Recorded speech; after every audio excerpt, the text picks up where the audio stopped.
Hi hello నమస్తే. మనం news చూద్దాము. నిన్న అదే వందే మాతరానికి సంబంధించి ఎక్కడో ఉత్తరప్రదేశ్లో ఒక ముస్లిం నాయకుడికి నిన్న జరిగితే అసలు డైరెక్ట్గా ప్రధానమంత్రి తగిలేరు నిన్న వందే మాతరం గురించి. ఈ వందే మాతరానికి సంబంధించి పెద్ద గొడవలేసింది. బికాస్ డైరెక్ట్గా honourable prime minister Narendra Modi గారే దాని మీద ఎలిగేషన్స్కి దిగారు వందే మాతరానికి సంబంధించి. అందుకని పెద్ద ఇష్యూ అయింది నిన్న. దాన్ని చూద్దాం. చూడండి, ప్రధానమంత్రి గారు ఏమన్నారు. వందే మాతరం సాంగ్ అనేదాన్ని 1937లో నెహ్రూ గారు కొన్ని స్టాంజాలు తొలగించారు, కావాలని తొలగించారు, ముక్కలు చేశారు. ఎలాగైతే వందే మాతరాన్ని ముక్కలు చేశారో అలాగే భారతదేశాన్ని కూడా ముక్కలు చేశారు ఇండియా పాకిస్తాన్గా అనేది ప్రధానమంత్రి గారు చేసినటువంటి ఒక ఎలిగేషన్. దానికి ఇది చూడండి ఏమన్నారు. Unfortunately 1937 important stanzas were removed from original Vande Bharat song. Vande Bharat was broken in two pieces, sowed the seeds of partition. అంటే అక్కడ వందే మాత్రం పాటను రెండు ముక్కలెట్ట చేశారు, పాకిస్తానీ నేను అలా చేశారు అని డైరెక్ట్గా ప్రధానమంత్రి గారు అన్నారు. ఇక్కడ మల్లికార్జున ఖర్గే గారు చాలా పెద్ద కథ రాశారు దానికి, వీళ్ళని ప్రధానమంత్రి గారిని విమర్శిస్తూ. ఆయన ఏమని రాశారు, ఇదిగో చూడండి. ఎప్పుడూ కూడా ఇక్కడ ఏమంటారు, self proclaimed guardians of nationalism. Okay, మేము దేశాన్ని కాపాడే వాళ్ళుగా చెప్పుకొనబడేటువంటి ఆర్ఎస్ఎస్ బీజేపీ వాళ్ళు వందే మాతరాన్ని ఎప్పుడు కానీ జనగణమన కానీ వాళ్ళ యొక్క శకాల్లో ఎప్పుడు పాడలేదు. మోరోవర్ వాళ్ళ సాంగ్ నమస్తే సదా వాత్సలే అనే ఒక సాంగ్ ఉంది, ఆ సాంగ్ను పాడతారు. కాబట్టి జనగణమన కానీ వందే భారతం కానీ ఆర్ఎస్ఎస్ మీటింగ్లో పాడరు. 1925లో ఆర్ఎస్ఎస్ స్టార్ట్ అయిన దగ్గర నుండి ఇప్పటి వరకు కూడా వాళ్ళు రాసినటువంటి ఏ పుస్తకాల్లో కూడా జనగణమన గురించి కానీ వందే మాతరం గురించి రాయలేదు అని మల్లికార్జున ఖర్గే గారు రాసినటువంటిది. కాంగ్రెస్ పార్టీ అనేది వందే మాతరము ప్లస్ జనగణమన ఆ పాటల్ని ఇంట్రడ్యూస్ చేసిందే కాంగ్రెస్ పార్టీ వాళ్ళు. ఈ రెండు సాంగ్స్ను కూడా స్వతంత్ర సమరయోధులు వాళ్ళ యొక్క యూనిటీకి వాడుకున్నాము స్వతంత్రం కోసం పనిచేసేటప్పుడు. మనందరికి తెలిసిన విషయం ఏంటంటే ఆర్ఎస్ఎస్ సంఘ్ పరివార్ వాళ్ళు ఎప్పుడు బ్రిటిష్ వాళ్ళకి సపోర్ట్ చేశారు. And national and freedom fight జరిగేటప్పుడు నేషనల్ ఫ్లాగ్ ఫర్ 52 years, ఈ 52 సంవత్సరాలుగా వాళ్ళకి జాతీయ జెండాను ఎగరేయలేదు. రాజ్యాంగాన్ని అమానపరిచారు. బాబాసాహెబ్ అంబేద్కర్ బాబు గారి యొక్క దిష్టిబొమ్మలు తగలబెట్టారు. సర్దార్ పటేల్ గారి యొక్క మాటల ప్రకారం గాంధీజీ అసాసినేషన్కి కూడా వాళ్ళకి సంబంధం ఉంది అని చెప్పేసి మల్లికార్జున ఖర్గే గారు చేసిన ఒక స్టేట్మెంట్. ఇంకేమన్నాడు, proud flag bearer of Vande Mataram. Vande Mataram గురించి మేము చాలా ప్రౌడ్గా ఫీల్ అవుతున్నాము. 1896 సెషన్లో కలకత్తాలో జరిగినటువంటి కాంగ్రెస్ మీటింగ్లో, కాంగ్రెస్ అంటే అదే కాంగ్రెస్ పార్టీ కాదు, గతంలో మళ్ళీ చెప్తున్నాం, వాళ్ళ స్వాతంత్ర సమరయోధుల యొక్క ఆర్గనైజేషన్. ఓకే, 1896లో కాంగ్రెస్ కలకత్తాలో జరిగిన దాంట్లో ఆ పాటను పాడటం జరిగింది. అప్పుడుగా ప్రెసిడెంట్ ఉంది Rahimtulla Sayani. Vande Mataram was sung publicly first time. అప్పుడు ఆ పాట పబ్లిక్గా పాడబడింది రవీంద్రనాథ్ ఠాగూర్ గారు పాడారు. అది రాసింది బంకించంద్ర చటర్జీ యాక్చువల్గా వందే మాతరాన్ని. బట్ పాట పాడింది మాత్రం రవీంద్రనాథ్ ఠాగూర్ గారు పాడారట. కాంగ్రెస్ అప్పుడు బ్రిటిష్ వాళ్ళు కులము మతము తోటి మనల్ని మొక్కలు చేస్తుంటే బంకించంద్ర చటర్జీ గారు రాసినటువంటి ఒక పాటని గురుదేవ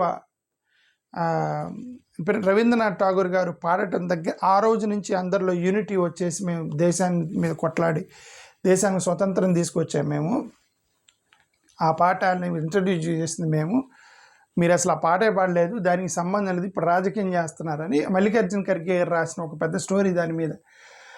ఇది మళ్ళీ 2 paras of song adapted by Tagore's advice, PM should apologise Congress.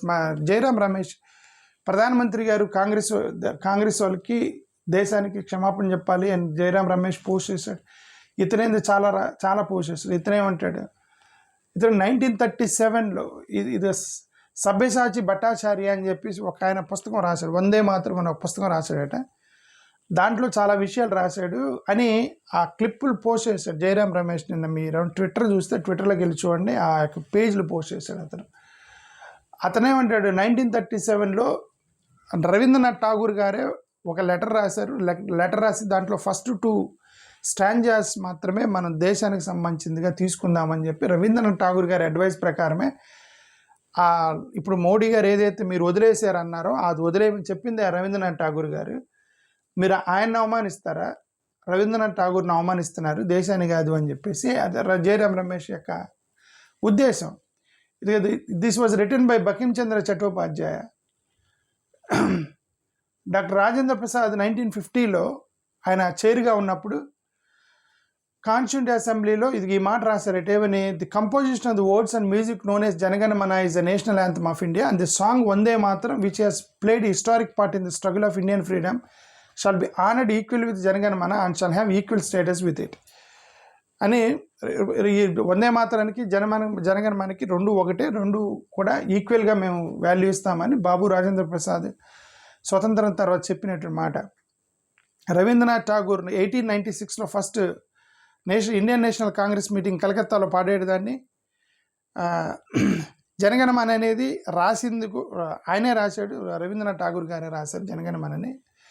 So ఈ వందే మాత్రం జనగణమన మొత్తం అనేది మేము ఇంట్రడ్యూస్ చేసాము, మేము పాడాము, మేము స్వతంత్రానికి వాడాము దాన్ని. ఇప్పుడు వీళ్ళు ఏమంటారంటే ఆర్ఎస్ఎస్ వాళ్ళు అసలు యాక్చువల్గా స్వతంత్ర ఉద్యమంలో పాల్గొనలేదు. అప్పుడు అసలు ఈ పాటలను వాళ్ళ పుస్తకాల్లో కానీ వాళ్ళు ఎక్కడ కానీ రాయలేదు. ఇప్పుడు రాజకీయం చేస్తున్నారు అనేది వీళ్ళ కాంగ్రెస్ వాళ్ళు ఎలిగేషన్ చేసింది మోడీ గారి మీద. బీజేపీ మిస్యూజింగ్ వందే మాత్రం యానివర్సరీ, డూయింగ్ పొలిటికల్ పోలరైజేషన్, ఇది కాంగ్రెస్ అతను చెప్పింది. ఇదంటే వందే మాత్రం ఇంటెన్సిఫైస్. మహారాష్ట్రలో బీజేపీ ఆర్ఎస్ఎస్ కార్యకర్తలు ఈయన అబూ అజ్మీ వాళ్ళ ఇంటికి వెళ్ళి ఆ ఇంటి బయట నిలబడి వందే మాత్రం పాడారట. ఎందుకంటే ముస్లిమ్స్ మేము పాడమన్నారు వందే మాత్రాన్ని. అందుకని ఆర్ఎస్ఎస్ బీజేపీ కార్యకర్తలు అబూ అజ్మీ ఇంటి బయట నిలబడి వందే మాత్రం పాడారట, నువ్వు కూడా పాడమని. అదే ఒకటి. ఇతనే ఉంటాడు, ఇతను అదే సమాజ్వాద్ పార్టీ అబూ అజ్మీ, ఇతను యూ కెనాట్ ఫోర్స్ మీ, మీరు నన్ను ఫోర్స్ చేయలేదు. ఎందుకంటే ఆయన ఇంటి ముందు నిలబడి గొడవ చేసి పాట పాడారట వందే మాత్రం అని, నువ్వు కూడా పాడమని.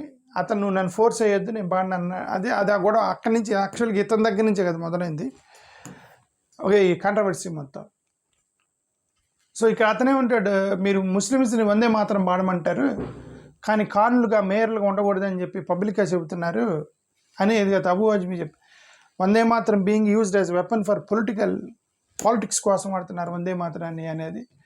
అదే వీళ్ళు 150 సెలబ్రేషన్ చేయడానికి ఒక పర్పస్ ఉందనేది ఒక అతను ఒక ఆర్టికల్ రాశారు. BJP accuses Nehru of dropping మా దుర్గా. అదే మోడీ గారు 1937లో నెహ్రూ గారు వందే మాత్రం లాస్ట్ స్టాంజాని వదిలేశాడు. ఎందుకంటే అక్కడ దాని దుర్గామాత గురించి ఉంది దాని మీద, అందుకని వదిలేశారు, దుర్గామాత యొక్క సెంటెన్స్ని తీసేశారు అని. ఇప్పుడు అదే ఇంకా దుర్గామాత అంటే బీహార్ ఓట్ల కోసం ఇవన్నీ చేస్తున్నారని కాంగ్రెస్ వాళ్ళు చేసేది. ఓకే, సో అది వందే మాతరానికి సంబంధించిన గొడవ, జనగణమన వందే మాతరం సంబంధించిన గొడవ నిన్న. ఇప్పుడు ఇది రాహుల్ గాంధీ నిన్న ప్రసంగం ఇస్తూ ఆయన కొన్ని ఎలిగేషన్స్ చేశాడు మోడీ గారి మీద. ఇక్కడ ఇతనేమన్నాడు మోడీ గారిని, మోడీ గారు ఓట్లు దొంగతనం చేసి ప్రధానమంత్రి అయ్యాడు, ప్రజలు ఓటు వేస్తే అవ్వలేదు. Rahul Gandhi renews vote theft charge, attacks PM Modi. Okay, land theft by government built by vote theft in మహారాష్ట్రలో ల్యాండ్ థెఫ్ట్, మరి ఎవరైతే ఓట్ థెఫ్ట్ ద్వారా గవర్నమెంట్ ఫామ్ చేస్తారో వాళ్ళు ఇప్పుడు ల్యాండ్ థెఫ్ట్ చేస్తున్నారు. ఇప్పుడు అక్కడ ఒక ల్యాండ్ స్కామ్ పెద్ద సెన్సేషన్ అవుతుంది మహారాష్ట్రలో. ఇప్పుడు ఒక 300 కోట్ల రూపాయల ల్యాండ్ స్కామ్ అజిత్ పవార్ కుమారుడికి మెడకు తగిలింది. అది ఇప్పుడు అది సెన్సేషన్ అయింది. ఇప్పుడు దాన్ని రిఫర్ చేస్తే ఏమంటారంటే వీళ్ళు ఓటు చోరీ చేశారు ఫస్ట్, ఇప్పుడు ల్యాండ్ చోరీ చేస్తున్నారు మహారాష్ట్రలో అని అపోజిషన్ నాయకుడు చేసిన స్టేట్మెంట్.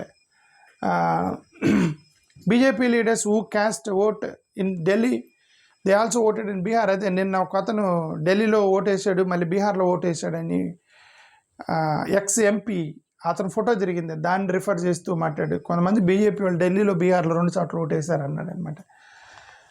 నేను త్వరలో నరేంద్ర మోడీ గారు ఓటు దొంగతనం చేసి ప్రధానమంత్రి అయ్యారని నేను త్వరలో ఇంకా ఆధారాలు బయటపెడతాను. ప్లస్ ఇప్పుడు నేను మొన్న చేసినటువంటి హైడ్రోజన్ బాంబుకి సంబంధించి ఇంతవరకు ఎలక్షన్ కమిషన్ ఒక మాట కూడా లేదు. ప్రతిదానికి ఎలక్షన్ కమిషన్ ముందుకు వచ్చేది గతంలో, ఇప్పుడు ఇంతవరకు అసలు రెస్పాన్స్ లేదు ఎలక్షన్. ఏదో బీజేపీ వాళ్ళు అంటున్నారు రాహుల్ గాంధీ అది ఇది అంటున్నారు ఆ ప్రజెంటేషన్ తర్వాత. After that presentation election commission ఒక స్టేట్మెంట్ కూడా ఇవ్వాలి, అది రాహుల్ గాంధీ చెప్పింది. ఓకే, అమిత్ షా సన్నని అన్నాడు, అతను బ్యాట్ పట్టుకోవటం కూడా రాదు కానీ క్రికెట్ని కంట్రోల్ చేస్తున్నాడని అమిత్ షా సన్నని అన్నాడు. ఇతనేమన్నాడు, 1800 కోట్ల రూపాయల ల్యాండ్ థెఫ్ట్ ఇన్ మహారాష్ట్ర, అదే అజిత్ పవార్ యొక్క కుమారుడు 1800 కోట్ల రూపాయలకు సంబంధించిన దళిత ల్యాండ్స్ అవన్నీ కూడా దళితులకి రిజర్వ్ చేసినటువంటి ల్యాండ్స్ మొత్తం కూడా స్కామ్ చేశారు, ఫోర్జరీ చేసి 1800 crores of Dalit lands were scammed అనేది అతను చేసిన ఒక స్టేట్మెంట్ నిన్న. సో అది అపోజిషన్ నాయకుడికి సంబంధించి. ఇది మా బ్రెజిలియన్ ఉమెన్, ఆమె నిన్న ఇండియన్ మీడియాలోకి వచ్చి మాట్లాడింది. ఎవరి పేరైతే వాడారు అది, నెవర్ బీన్ టు ఇండియా, నేను ఎప్పుడు కూడా ఇండియాలోకి రాలేదు అని చెప్పారు ఈమె. థాట్ వాస్, నేను అది ఏ వీడియో అని అనుకున్నాను అని చెప్పింది అమ్మ అనమాట. నా పిక్కిని పొలిటికల్ ఎజెండా కోసం వాడుతున్నారు ఇండియాలో అని చెప్పి తెలిసి నేను షాక్ తిన్నాను అని అంది. ప్లస్ ఇది ఏమే రాహుల్ గాంధీ ఒక ఏమంటారు ఫెయిల్డ్ పొలిటీషియన్ అన్నాడు, రాహుల్ గాంధీ ఫెయిల్డ్ పొలిటీషియన్ అందే అని ఆ మీద ట్రోలింగ్ జరుగుతుంది ఎక్కువగా. ఓకే, ఇది హౌ మెనీ టైమ్స్ అది ఈమె ఫోటో చూపించి 200 ఓట్లు ఉన్నాయి ఈమె పేరు మీద అన్నారు కదా. ఇప్పుడు ఈమె నెలలు అడిగి ఎన్ని ఓట్లు వేసామంటే నేను ఒకటే ఓటు వేసానని చెప్పి, బట్ ఆమె మీద 200 ఓట్లు ఉన్నాయి, 200 మంది ఓట్లు వేసారు అన్నమాట. సో ఇది ఒక ఫోటో తిరుగుతుంది. ఇది ఏమైందంటే, ఇది నేను ఇప్పుడే మోడీ గారికి ఓటేసాను, మీరు ఇమ్మీడియట్గా వెళ్ళి ఓటేయండి అని చెప్పి ఒక పోస్ట్ చేసింది. ఇది ఉర్మి ఓకే అని ఒక పోస్ట్ చేసింది అనమాట. ఈమె గతంలో మహారాష్ట్రలో ఎన్నికలు జరుగుతున్నప్పుడు కూడా అలానే పోస్ట్ చేసింది. ఇది చూపించారు, ఇది ఈ రెండు, ఇది ఉర్మి రెండు కూడా ఒకటే ట్విట్టర్ హ్యాండిల్, రెండు ఉర్మి. ఇక్కడ ఇది ఒక ఫోటో పోస్ట్ చేసి నేను ఇప్పుడే బీహార్లో మోడీ గారికి ఓటేసాను మీరు కూడా వేయండి అని చెప్పి, అదే ట్విట్టర్ హ్యాండిల్ ఇంకొక ఆమె ఫోటో పెట్టి నేను ఇప్పుడే మోడీ గారికి ఓటేసాను మీరు వెళ్ళి ఓటేయండి అని, పూణేకి సంబంధించి. అంటే ఏంటి, వీళ్ళు ఊరికే ట్విట్టర్లో ఫేక్ ఫోటోలు పెడుతున్నారు, నేను ఇప్పుడే ఓటేసాను మీరు వెళ్ళండి అని చెప్పి అది తిరుగుతుంది అనమాట. ఇది సుప్రీంకోర్టు రోడ్ల మీద తిరిగేటువంటి యానిమల్స్ మొత్తాన్ని ఇమ్మీడియట్గా తరలించండి అని ఒక సుప్రీంకోర్టు జడ్జిమెంట్ ఇచ్చింది నిన్న. దానికి సంబంధించి ఇది Rahul Gandhi I'm fighting India అనేటువంటి అదే నేను దేశంతో యుద్ధం చేస్తున్నాను అన్నాడు ఒకసారి, దాని మీద కేసు వేశారు. దేశానికి వ్యతిరేకంగా అని అనలేదు, దేశంతో యుద్ధం చేస్తున్నాను అన్నాడు. దాని మీద ఎవరు కోర్టుకి వేశారు, అది కోర్టు కొట్టేసింది నిన్న రాహుల్ గాంధీ ఫేవరబుల్గా. సో అతని మీద ఒక కేసు పోయినట్లు లెక్క అనమాట. అదే చేసిన చాలా స్టేట్మెంట్ల మీద అతను కేసు పెడుతున్నారు. ఆంధ్రప్రదేశ్కి సంబంధించి నిన్న శ్రీచరణి, క్రికెటర్ శ్రీచరణికి 2.5 కోట్ల రూపాయలు చంద్రబాబు నాయుడు గారు ఇచ్చారు, ప్లస్ ఒక గవర్నమెంట్ ఉద్యోగం, ఒక ల్యాండ్ ఇచ్చారు. ఇది ఇక్కడ స్మృతి మందాన, జమీమా రోడ్రిక్, రాధా యాదవ్ కోసం 2.25 crores వాళ్ళు కూడా వెళ్ళి వాళ్ళ చీఫ్ మినిస్టర్ని కలిశారు. ఇది ఇక్కడ పంజాబ్, హర్యానా చీఫ్ మినిస్టర్ని కలిశారు. ఇక్కడ హర్యానాకి సంబంధించిన ప్లేయర్స్, పంజాబ్ వాళ్ళు అంటే క్రికెటర్లు వాళ్ళ state they received by the respective states అని ఒకటైతే అర్థమైంది. ఓకే, బట్ దీన్ని బట్టి ఐ థింక్ మన ఏపీలోనే ఎక్కువ ఇచ్చినట్టున్నారు. 2.5 is the highest as of so far. Okay, Delhi Congress begins booth level voter verification. Okay, ఇప్పుడు ఈయన ప్రజెంటేషన్ ఇచ్చిన తర్వాత ఓటు చోరీ మీద ఆ ఢిల్లీ కాంగ్రెస్ వాళ్ళు ఇప్పుడు బూత్కి వెళ్ళి వెరిఫై చేస్తున్నారంటే ఓటు చోరీ next election రాబోతున్నాయని. Aam Aadmi party వాళ్ళు, ఇతను ఒక ఆమ్ ఆద్మీ పార్టీ లీడర్ అట, ఇతను ఎక్స్ట్రాక్షన్ చేస్తున్నాడని కేసు పడింది ఇతని మీద నిన్న ఢిల్లీలో. బీజేపీ వాళ్ళు చాలామందిని బీహార్కి దొంగ ఓట్లు వేయడానికి పంపించారని ఇది ఆమ్ ఆద్మీ పార్టీ వాళ్ళు చేసిన ఒక ఎలిగేషన్ ఇది. ఓకే, ఇది BJP renaming Ambedkar schools to CMC institutes. Delhi BJP వాళ్ళు అంబేద్కర్ స్కూల్స్ మొత్తాన్ని సిఎంసి స్కూల్స్గా మారుస్తున్నారని ఆమ్ ఆద్మీ పార్టీ వాళ్ళు చేసిన గొడవ నిన్న ఢిల్లీలో. ఓకే, అంటే ఇన్నిసార్లు మనం బీజేపీ అని అనాల్సి వస్తుంది, ఎందుకంటే దేశం మొత్తం కూడా అన్ని రాష్ట్రాల్లో బీజేపీ గవర్నమెంటే ఉంది. ఓకే, తప్పట్లేదు. Even I don't like to say many times BJP leader BJP, నాకు కూడా ఇష్టం లేదు. ఓకే, బట్ మనం ఏం చేయలేము, ఎందుకంటే అన్ని రాష్ట్రాల్లో బీజేపీ గవర్నమెంటే ఉంది, కేంద్ర ప్రభుత్వం బీజేపీ గవర్నమెంటే, దేశవ్యాప్తంగా కార్యకర్తలు న్యూస్ అసలు బీజేపీ చుట్టే తిరుగుతున్నాయి. కాబట్టి ఇంక తప్పదు వాళ్ళ పేరు చెప్పాల్సి వస్తుంది ప్రతిసారి. Government says it's open to RSS march requested Chitapur. కర్ణాటకలో ఆర్ఎస్ఎస్కి సంబంధించిన మార్చ్ కోసం వాళ్ళు పర్మిషన్ పెట్టారు, కోర్టు స్టే ఇచ్చింది దాని మీద. కర్ణాటక గవర్నమెంట్ కోర్టుకి చెప్పింది మేము వాళ్ళకి పర్మిషన్ ఇవ్వడానికి రెడీగా ఉన్నాము, బట్ ఒకసారి ఇస్తామని ఏదో చెప్పారట కోర్టుకి. ఇది కేరళ అతను అక్కడ డివైడర్ని పగలగొట్టాడట నిన్న కోపం మీద వెళ్ళి అతని మీద కేసు పడింది ఒక ఎమ్మెల్యే. ఇది చూడండి, మహారాష్ట్రకి సంబంధించి కొన్ని న్యూస్ చూద్దాము. ఇది మహారాష్ట్రలో గాడ్ ఉమెన్ 14 కోట్ల రూపాయలు సాఫ్ట్వేర్ ఇంజనీర్ల దగ్గర నుంచి మోసం చేసిందంట గాడ్ ఉమెన్. దాన్ని మోసం అని నేను అనుకోవట్లేదు, ఎందుకంటే అది అమాయకత్వం, అది ఫూలిష్నెస్ అని అనుకుంటున్నా. ఎందుకంటే వీళ్ళు టెక్కీస్ అంటే ఏంది, గాడ్ ఉమెన్ చీటెడ్ టెక్కీస్ అంటే.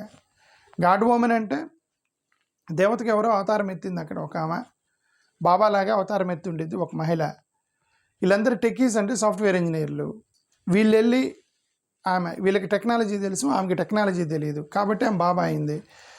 వీళ్ళ టెక్నాలజీకి తెలుసు, వీళ్ళు వెళ్ళి ఆమె చేతులు మోసపడటం ఏంటి, 14 కోట్ల రూపాయలు, మళ్ళీ అది కోర్టులో కేసు వేయటం, పోలీస్ స్టేషన్కి రావటం, అది మోసం చేసింది అని చెప్పటం, ఫులిష్నెస్ అదంతా.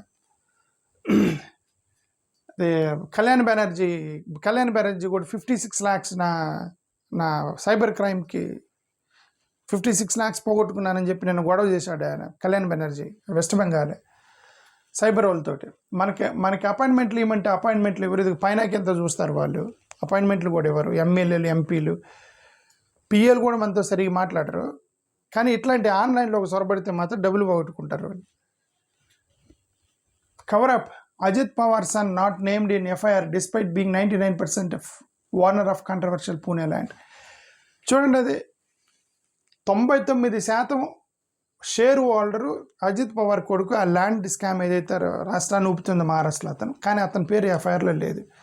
రిలేటివ్స్ పేర్లు పెట్టారు కానీ అతని పేరు పెట్టలేదు, ఎందుకంటే వాళ్ళ డిప్యూటీ చీఫ్ మినిస్టర్ అతను అజిత్ పవార్. గవర్నమెంట్ మంది అయితే ల్యాండ్ స్కామ్లో వచ్చినా ఏ స్కామ్లో వచ్చినా మన పేర్లు ఎఫ్ఐఆర్లోకి వెళ్ళడానికి ఒక ఉదాహరణ. ఇదేదో యాంటీ కన్వర్షన్ లా మీద క్యాథలిక్స్ ధర్నా చేయబోతున్నారట మహారాష్ట్రలో. ఇది మతం కమ్యూనిటీ ఎస్సీ సంబంధించి ఎస్సీ క్లాసిఫికేషన్కి వ్యతిరేకంగా మహారాష్ట్రలో ధర్నాలు చేయబోతున్నారట. విదిన్ ద సబ్ డివిజన్ చేయటానికి లేదని మహారాష్ట్రలో ఎస్సీలు గొడవ చేయబోతున్నారు. మహారాష్ట్ర గవర్నమెంట్ 86 crores శక్తిపీఠ ఎక్స్ప్రెస్ వేకి ఖర్చు పెట్టారు, కానీ మీరు ఫార్మర్స్కి ₹1 కూడా ఇవ్వలేదని దానికి సంబంధించి. ఇది నాసిక్లో కుంభమేళా జరగబోతుంది త్వరలో. ఆ కుంభమేళాలో కేవలం హిందువులు మాత్రమే షాపులు పెట్టుకోవాలి అని ఒక నాయకుడు అన్నట్టు మహారాష్ట్ర మినిస్టర్ నితేష్ అన్నాడట. అది అక్కడ మహారాష్ట్రలో కాంట్రవర్సీ రన్ అవుతుంది అక్కడ సంబంధించి. ఎంబీబీఎస్ సీట్లు ఇంకా 400 సీట్లు ఖాళీ ఉన్నాయంటే ఇక్కడ ఆంధ్రప్రదేశ్లో సీట్లు ఆంధ్ర తెలంగాణలో సీట్లు దొరకవు ఎంబీబీఎస్ సీట్లు. మహారాష్ట్రలో 400 సీట్లు ఖాళీ ఉన్నాయట. ఇక ఎందుకున్నాయో తెలియదు. ఇది చూడు, సో సర్ప్రైజింగ్ ఇన్సిడెంట్ ఇది. పబ్లిక్గా పాస్ పోసారని చెప్పేసి ఇతను సూసైడ్ చేసుకున్నాడు. ఎవరో ఇద్దరు ఫ్రెండ్స్, మహారాష్ట్రలో ఎవరో ఇద్దరు ఫ్రెండ్స్ అక్కడ టాయిలెట్ పోసారు. పబ్లిక్ యూరినేషన్, మగవాళ్ళందరూ పబ్లిక్ యూరినేషన్ చేస్తూ ఉంటారు, ఓకే, ఎక్కడంటే అక్కడ. వీళ్ళిద్దరూ అలానే అక్కడ నిలబడి పబ్లిక్ యూరినేషన్ చేశారు. ఎవడో వెనక నుంచి ఫోటో తీశాడు, ఫోటో తీసి సర్క్యులేట్ చేశారు. సర్క్యులేట్ చేస్తే అతనికి చూశాడు, ఇతను చెప్పాడు, అపాలజీ చెప్పాడు, ఇక నుంచి అలా పబ్లిక్గా పాస్ పోయిను, దయచేసి నన్ను ట్రోల్ చేయకండి అని చెప్పి అతను అపాలజీ చెప్పాడు. అయినా సరే ఆగల, పోతా ఉంది. దాన్ని విపరీతంగా ట్రోల్ చేశారు వీళ్ళు. ఇక అతను నిన్న సూసైడ్ చేసుకు 28 సంవత్సరాల ఒక వ్యక్తి పబ్లిక్ యూరినేషన్ చేసినందుకు ట్రోలింగ్ చేస్తే తట్టుకోలేక, అవమానాన్ని తట్టుకోలేక అతను సూసైడ్ చేసుకుని చనిపోయాడు. చూడండి, 20-year-old man in Maharashtra dies after public urination video goes viral. What really happened exactly? Nothing happened. ఇతను వెళ్ళి అక్కడ వాళ్ళ ఫ్రెండ్తో పాటు పాస్ పోసాడు, ట్రోల్ చేశారు, అతను క్షమాపణ చెప్పాడు, ఆపండి రాబాయ్, పాస్ పోసే దాన్ని ఎవరైనా తిప్పుతారా సోషల్ మీడియాలో అంటే ఆపలేదు వాళ్ళు నెటిజన్స్, వాడు సూసైడ్ చేసుకుని చనిపోయాడు. టూ మచ్ అది. Okay, Pune land deal, who are Digvijay Patil and shit. అది చూడండి, అజిత్ పవార్ యొక్క కొడుకు పేరు ఎఫ్ఐఆర్లో లేదు, ఇది ఇతని పేరు పెట్టారు. ఎవరు? దిగ్విజయ్ పాటిల్, అజిత్ పవార్ యొక్క వైఫ్ రిలేటివ్ అనమాట దిగ్విజయ్ పాటిల్, ప్లస్ శీతల్ తేజవాని, వీళ్ళిద్దరు కూడా అజిత్ పవార్ యొక్క భార్యకి సంబంధించిన బంధువులు అనమాట. వాళ్ళు డైరెక్టర్స్గా ఉన్నారు కొడుకుతో పాటు. కొడుకు మీద పెట్టకుండా వీళ్ళ మీద ఎఫ్ఐఆర్లు పెట్టి అలా లాగిచ్చేస్తున్నారు దాన్ని అనేది ఒకటి ఎలిగేషన్ సంబంధించి. ఇది బీఆర్ఎస్ క్యాండిడేట్ మాగంటి సునీత మీద మీరు కుట్ర చేస్తున్నారని బీఆర్ఎస్ వాళ్ళు కాంగ్రెస్ని ఎలిగేషన్ చేశారు. ఆంధ్రప్రదేశ్ పోలవరము బంగచర్లకు సంబంధించిన ప్రాజెక్టులని క్యాన్సిల్ చేసింది. అదే టెండర్ ప్రాసెస్ని క్యాన్సిల్ చేసింది. రేవంత్ రెడ్డి గారు కాలేజీలు నన్ను బెదిరిస్తున్నారు, బ్లాక్మెయిల్ చేస్తున్నారు, ఫీజు రీయింబర్స్మెంట్ గురించి మీరు బ్లాక్మెయిల్ చేయొద్దని చెప్పి రేవంత్ రెడ్డి ఒక వార్నింగ్ ఇచ్చాడు. రేవంత్ రెడ్డి గారు వెళ్ళి ఓవైసీ గారిని కలిస్తే అక్కడ బీజేపీ వాళ్ళు ప్రెస్ మీట్ పెట్టి అంటారు, ఓవైసీని గుడికి రమ్మను, నువ్వెందుకు వెళ్ళావు అతని దగ్గరికి, ఆయన ఎప్పుడు గుడికి వస్తానా అన్నాడు. ఇప్పుడు ఓవైసీ గుడికి ఎందుకు రాడు? ఎందుకంటే అతని ఓటు బ్యాంక్ మొత్తం కూడా ముస్లిమ్స్ కాబట్టి అతను రాడు. ఒక జనరల్ నియోజకవర్గంలో పోటీ చేస్తే అక్కడ హిందువుల ఓట్లు కూడా పడాల్సి వచ్చింది అనుకోండి, అప్పుడు వస్తారు ముస్లిమ్స్. అంతే కదా, క్రిస్టియన్స్ ముస్లిమ్స్ జనరల్ నియోజకవర్గాల్లో అన్నిటికి వెళ్తుంటారు, గుడ్లకి అన్నిటికి వెళ్తుంటారు. ఓవైసీకి ఆ సమస్య లేదు, ఎందుకంటే అతను ఓట్లు వేసే వాళ్ళు మొత్తం కూడా పాత బస్తీలు ముస్లిమ్స్ కాబట్టి వాళ్ళు స్టిక్ అయి ఉండి వాళ్ళు చేయట్లేదు అవన్నీ. జనరల్ నియోజకవర్గాలు అయితే పోతారు అన్నిటికీ. సుప్రీంకోర్టు హియర్ డిఎంకేస్ పిటిషన్ ఛాలెంజింగ్, అదే డిఎంకే వాళ్ళు సుప్రీంకోర్టుకి వెళ్ళారు ఎస్ఐఆర్కి వ్యతిరేకంగా, మీరు జాగ్రత్తగా ఉండండి, ఎస్ఐఆర్ మీరు చీటింగ్ చేస్తారని అన్నాడు. నేను అమిత్ షా గారేమో ఇది డిఎంకే వాళ్ళు నమ్మకాకంటే డిఎంకే వాళ్ళు బీహార్ వాళ్ళని బీడీస్ అన్నారు అని చెప్పి నేను అమిత్ షా గారు డిఎంకే మీద మాట్లాడితే ఇక్కడ డిఎంకే వాళ్ళు తగిలారు ఆయన అమిత్ షా గారిని సంబంధించి ఆయన విమర్శిస్తారు. సో ఇది డిఎంకేకి సంబంధించిన న్యూస్. ఇది తృణమూల్ కాంగ్రెస్కి సంబంధించి ఇది చూడండి, అది ఎవరైనా కళ్యాణ్ బెనర్జీ, తృణమూల్ కాంగ్రెస్ ఎంపీ కళ్యాణ్ బెనర్జీ 56 లక్షల రూపాయలు ఫ్రాడ్ జరిగిందట, సైబర్ క్రైమ్. ఎంపీ పోగొట్టుకున్నట్టు ఫర్ సైబర్ క్రైమ్లో 56 లక్షల రూపాయలు. అది ఎంపీలే కాపాడుకోకపోతే ఇంక మనం అదే చెప్తున్నా, టెక్కీలు పోయి 14 కోట్ల రూపాయలు సాఫ్ట్వేర్ ఇంజనీర్లు పోయి బాబా అవతారం ఎత్తినటువంటి ఒక మహిళ దగ్గర మోసపోయారు. 14 పోలీస్ స్టేషన్ కేసు పెట్టారు. పోయి నువ్వు టెక్నాలజీ నువ్వు చదువుకున్నావు, నీకు సాఫ్ట్వేర్ తెలుసు, కంప్యూటర్ తెలుసు, ఆమెకేమి రాకపోయి అక్కడ బాబాకి అవతారం ఎత్తింది, ఆమె దగ్గరికి వెళ్ళి 14 కోట్లు బాగొట్టుకున్నారు. ఇది ఓకే, అదే నేను చెప్పింది. ఇది వీళ్ళకి TMC writes to CEO voter contradictory ECI guidelines for family linkage SIR forms. అదే చీఫ్ ఎలక్షన్ కమిషన్కి ఏదో రాశారట ఎస్ఐఆర్ ఫార్మ్స్కి సంబంధించి. కళ్యాణ్ బెనర్జీ 56 లక్షలు పోగొట్టుకున్నాడు. వెస్ట్ బెంగాల్ బార్డర్ డిస్ట్రిక్ట్స్ ఇది చూడండి, ఎస్ఐఆర్ చేస్తున్నారని అక్కడున్న మహిళలు మొత్తం మ్యారేజ్ సర్టిఫికేట్ల కోసం ఎగబడుతున్నారట వెస్ట్ బెంగాల్లో. ఎందుకంటే ఇప్పుడు ఆ మ్యారేజ్ సర్టిఫికేట్లు అయితే అన్ని పంపించేస్తారు వెనక్కి బంగ్లాదేశ్కి ఆటికి అనేది వాళ్ళ ఉద్దేశం అయ్యుండొచ్చు. బర్డెన్ ఆఫ్ ప్రూఫ్ ఇవన్నీ కూడా వాళ్ళ మీద ఉండటంతో పెద్ద గొడవ అవుతుంది అనేది విషయం. ఇది చూడండి, బంగ్లాదేశ్ వాళ్ళని ఒక 5గురిని ప్రాపర్గా డాక్యుమెంట్స్ లేవని అరెస్ట్ చేస్తే వాళ్ళని విడిచిపెట్టమని బీజేపీ వాళ్ళు గొడవ చేస్తారు. సో సర్ప్రైజింగ్ అనిపించింది. సర్ప్రైజింగ్ ఏం లేదు, ఇది వీళ్ళు 5గురు బంగ్లాదేశ్ వాళ్ళు, వాళ్ళ దగ్గర డాక్యుమెంట్స్ లేవు, చొరబడి వచ్చారు. ఎవరెవరు? జగదీష్ చంద్ర రాయ్, సుచిత్ర చంద్ర రాయ్, సుమన్ బర్మాన్, దీపిక బర్మాన్. అంటే ఈ పేర్లను బట్టి మనకు అర్థమైంది వీళ్ళు హిందువులని. బంగ్లాదేశ్ నుంచి ఇల్లీగల్గా గోడ దూకి 5గురు హిందువులు వచ్చారు వెస్ట్ బెంగాల్లోకి. వాళ్ళని నిన్న పోలీసులు అరెస్ట్ చేశారు. బీజేపీ వాళ్ళు మీరు వాళ్ళని అరెస్ట్ చేయడానికి లేదు, వదిలిపెట్టాల్సిందని చెప్పి గొడవ చేశారు. దీన్ని బట్టి ఏమర్థమైంది? బంగ్లాదేశీయులు పక్కన ఉంటే పాకిస్తాన్ వాళ్ళు ముస్లిమ్స్ రాకూడదు, కానీ హిందువులు ఇల్లీగల్గా వచ్చినా వీళ్ళకి సమస్య లేదని వాళ్ళు చెప్పినట్టు అర్థం.